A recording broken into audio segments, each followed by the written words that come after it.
আপনারা জানেন বাংলাদেশের বিগত ফ্যাসিবাদী সরকার আওয়ামী লীগ পরোক্ষভাবে ইসরায়েলকে স্বীকৃতি দিয়েছিল। কিভাবে? তারা বাংলাদেশের পাসপোর্টে ইসরায়েল ব্যতীত সকল রাষ্ট্রে গমনের যে নির্দেশনা ছিল সেখান থেকে ইসরায়েল শব্দটি রিমুভ করে দিয়েছিলেন, প্রত্যাহার করে নিয়েছিলেন। তার মানে দাঁড়ায় তারা ইসরায়েলকে স্বীকৃতি দিয়েছিল, অথচ তারা বাংলাদেশের মুসলমানদের পক্ষে, সারা পৃথিবীর মুসলমানদের পক্ষে মায়া কান্নাও কান্ত। বাংলাদেশের বিরোধী রাজনৈতিক কর্মী এবং যারা ফ্যাসিবাদের বিরুদ্ধে আন্দোলন করেছে সকল গণতান্ত্রিক শক্তি, সামাজিক শক্তি সহ দেশের আপামর জনসাধারণের বিরুদ্ধে আড়ি পাতা যন্ত্রের মাধ্যমে যেই নির্যাতনের তারা সূচনা করেছিলেন, সেই আড়ি পাতা যন্ত্র পেগাসাস স্পাইওয়ার সে ইসরায়েল থেকে তারা খরিদ করেছিল এই হাসিনা সরকার। আজকে যেখানে হাসিনা আশ্রয় নিন না কেন, বাংলাদেশের মানুষ সারা জীবন এই আওয়ামী ফ্যাসিবাদী ইসলাম বিদ্বেষী এই আওয়ামী লীগের বিরুদ্ধে এই ধিক্কার জানিয়েই যাবে যে তারা মুসলিম বিদ্বেষী, ইসলাম বিদ্বেষী, আলেম বিদ্বেষী, সারা পৃথিবীতে ইসরায়েল পন্থীদের সমর্থক ছিল।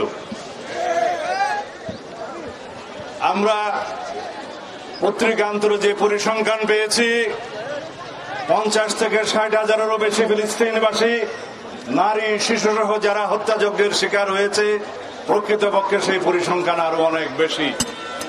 যারা অপুষ্টিতে ভুগে যে সমস্ত শিশুরা মৃত্যুর মুখোমুখি হচ্ছে, তাদেরকে হত্যাকাণ্ডের শিকার হিসেবে গণ্য করতে হবে। যে সমস্ত বৃদ্ধরা খাদ্যের অভাবে, বিভিন্ন চিকিৎসার অভাবে যারা মৃত্যুবরণ করছে, তারাও এই গণহত্যার শিকার। সেই হিসাবে লক্ষ লক্ষ ফিলিস্তিনি ভাই ও বোনেরা এই বর্বর আগ্রাসন এবং গণহত্যার শিকার হয়েছে। সারা পৃথিবীতে আজকে কণ্ঠ উচ্চারিত হচ্ছে ইসরায়েলের বিরুদ্ধে এবং ইঙ্গো মার্কিন ষড়যন্ত্রের বিরুদ্ধে, যে ইসরায়েলিকে যারা মদত দিচ্ছে তাদেরকে সমস্ত মদত বন্ধ করতে হবে এবং ইসরায়েলের সমস্ত পণ্য আমরা বর্জন করব। তার মানে এই না যে আমরা কোনো ব্যবসায়িক প্রতিষ্ঠানে হামলা করব। গতকালকে বাংলাদেশে কিছু স্থাপনায় হামলা হয়েছে, আমরা তার নিন্দা জানাই এবং এখানে আমরা বলতে চাই সরকারের ব্যর্থতা এখানে লক্ষণীয়, আইন শৃঙ্খলা বাহিনীর ব্যর্থতা এখানে লক্ষণীয়। তাদের উচিত ছিল আগের থেকে এখানে সতর্কতা অবলম্বন করা, তাহলে বাংলাদেশের নামে এই বদনামটা আমাদের নিতে হতো না। আমি আপনাদের সামনে আজকে এই মুহূর্তে বিএনপির পক্ষ থেকে একটি ঘোষণা দিতে চাই। আমরা ফিলিস্তিনি জনগণের পক্ষে এই গণহত্যার, ইসরায়েলি গণহত্যার প্রতিবাদে এবং বর্বর আগ্রাসনের প্রতিবাদে বাংলাদেশ জাতীয়তাবাদী দলের পক্ষ থেকে অতি শিগগির সারা বাংলাদেশে এবং কেন্দ্রীয়ভাবে আমরা একটি বৃহৎ কর্মসূচির ঘোষণা করব।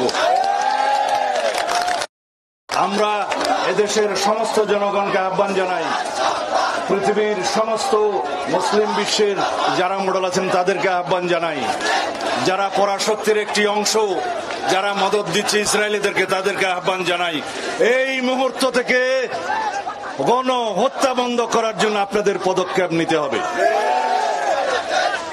জাতি প্রশ্নবিদ্ধ, কিন্তু ইসরায়েলিরা কখনো জাতিসংঘের কোন রেজলিউশনের প্রতি সম্মান দেখায়নি।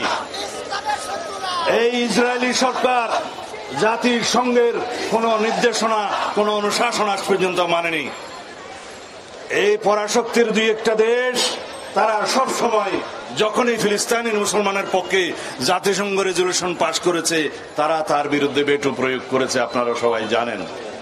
তার মানে হচ্ছে ইসরায়েলের মদতদাতা এই কয়েকটি পরাশক্তিকে তাদের ভূমিকা নিয়ে সারা বিশ্বের মানুষের কাছে জবাবদিহি করতে হবে। যতদিন পর্যন্ত ফিলিস্তিন মুক্ত না হবে, যতদিন পর্যন্ত ফিলিস্তিনে গণহত্যা বন্ধ না হবে, যতদিন পর্যন্ত ইসরায়েলি বর্বর আগ্রাসন বন্ধ না হবে, ততদিন পর্যন্ত আমরা অবিরত বাংলাদেশ এবং সারা পৃথিবীর মানুষকে আহ্বান জানাবো, আমরা আমাদের প্রতিবাদ এবং নিন্দা আমাদের জানাতে থাকতেই হবে। এটাই আমাদের এই পর্যন্ত করণীয়ের মধ্যে আছে। আমি এই চৈত্রের ভর দুপুরে আপনারা অনেক কষ্ট করে আমাদের বক্তব্য শোনার জন্য আপনাদের প্রতি সত্যি কৃতজ্ঞতা এবং ধন্যবাদ জানাই। যে সমস্ত ছাত্রছাত্রীরা আজকে এই আয়োজনে অংশগ্রহণ করেছেন, সারা বাংলাদেশে করছেন, তাদের প্রতিও ধন্যবাদ এবং কৃতজ্ঞতা জানাই। আমি এই বলে আমার বক্তব্য শেষ করছি। ধন্যবাদ। বাংলাদেশ জিন্দাবাদ, বাংলাদেশ জাতীয়তাবাদী ছাত্র দল জিন্দাবাদ, বাংলাদেশ জাতীয়তাবাদী দল জিন্দাবাদ। শহীদ জিয়া অমর হোক, বেগম খালেদা জিয়া জিন্দাবাদ, বাংলাদেশের আগামী রাষ্ট্রনায়ক জনাব তারেক রহমান জিন্দাবাদ।